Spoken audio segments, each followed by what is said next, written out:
All right, let's talk about the IGCSE formal report. You know that one question where it's so easy to drop marks? Well, stick with me because by the end of this, you're going to know exactly how to lock in every single point. Let's get right into it. So, does this question trip you up? Yep. Look, if you're finding it tough to get those top marks, you are definitely not alone. But here's the thing, the fix isn't about writing more, it's about writing smarter. And I'm going to show you exactly how. Okay, so these are the big 3 mistakes that I see all the time, and they come straight from the official examiner reports. First, the tone is just too informal. Second, students end up writing a story instead of a factual report. And the third one, and this is a huge one, they completely forget to add suggestions for improvement. Seriously, just avoiding these 3 things can give your score an instant boost. So you're definitely going to want to stick around for the next few minutes. I'm about to give you a simple, foolproof method that turns this really tricky question into, well, guaranteed marks.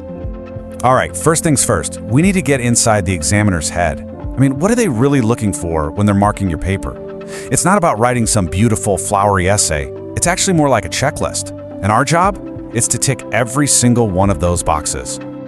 Now, look closely at that word on your screen. Always. The examiners aren't just suggesting this, you know? This is a golden rule, straight from the source. Formality is completely non-negotiable.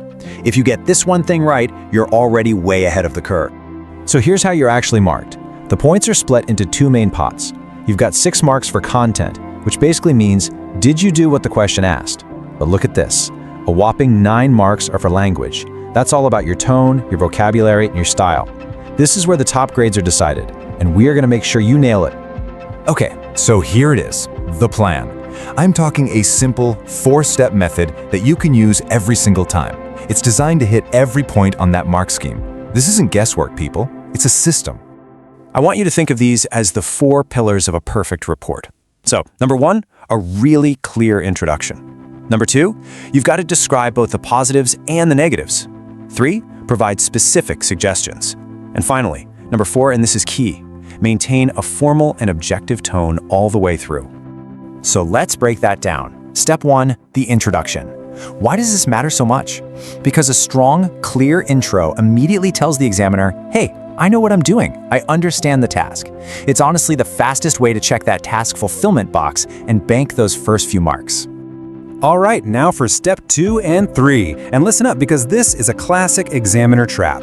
Pretty much every report question has 2 parts, right? It's like, what was good and how can we make it better? To get those top marks for development of ideas, you have to give both parts equal attention. Seriously, it's non-negotiable.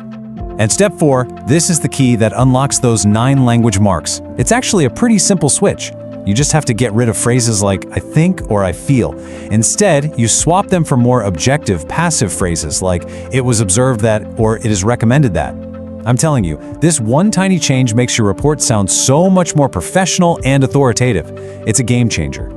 Okay, so theory is one thing, right? But let's actually see how this method works in the real world.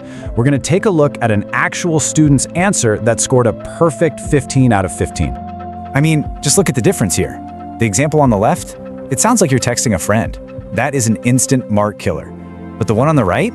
Wow, it's formal, it's objective, and it perfectly sets up the entire report by mentioning both the good stuff and the criticisms right from the get-go.